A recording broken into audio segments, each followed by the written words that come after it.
Hello guys, good afternoon. Dito tayo sa kusina guys. Maaga kami nag-start magluto guys kasi ibibake pa ito. Luto kami ng shepherd pie. This is beef, ground beef and potato. Pag maluto na yung potato guys, imamash yan. Ang beef ilagay yan dito. Ilagay yan dyan. At tapos lagyan natin ng giant part na ice cream. At imas natin yung potato, ilagay na sa ibabaw. Ilagay natin dito sa oven. Prenihit na yan guys ng 325. Pag mag-beep na yan ng 325, ilagay na natin dyan at mag-start na siyang mag-bake. Okay. Have a good night everyone in Pinas. And good morning, good afternoon, and another universe. Okay, bye-bye for now. So, we gonna cook shepherd pie. Shepherd pie, guys, ay lutong North American na nagbabantay ng mga shepherd. At ito ay aabot ng ilang linggo bago siya mapanis kahit hindi siya naka-fresh. Kasi tinatawag siyang shepherd pie para sa mga nagbabantay ng mga shepherd. Okay.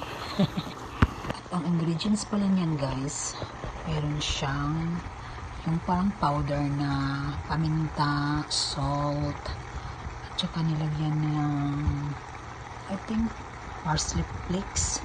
Kita mo yung mga ano dyan, dahon-dahon. At saka meron siyang dry na onion.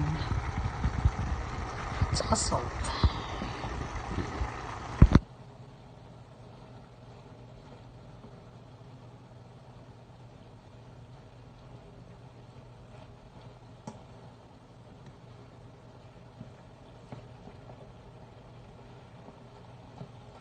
Wala pa yung hilamos guys. Laki ng braso ko. So this is it guys. I put already the corn in can. Ready na yan guys. Hintayin na lang natin yan maluto at imas. Okay, see you later. So we put the butter guys and the milk.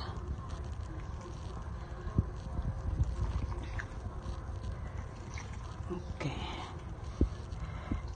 Ubusin na natin yan. Kunti lang yan. Okay. Na-mix na natin ang butter at saka milk. Lagay ko na dyan. So, that's it guys. At takpan natin ng foil. Okay. Okay na guys. Nasa loob na siya guys. Okay. Nasa loob na siya.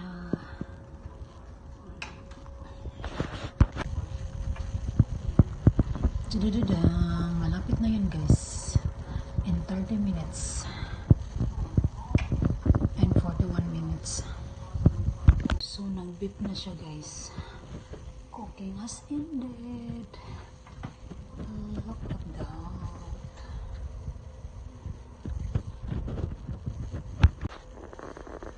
Cooking has ended. Nag-beep na siya. Okay. So, cooking is ended. Cooking has ended. Nag-beep na siya guys. Pero mamaya na namin yan kukunin kasi magpa si Sir Mike. At yan yung supper namin tonight. Okay.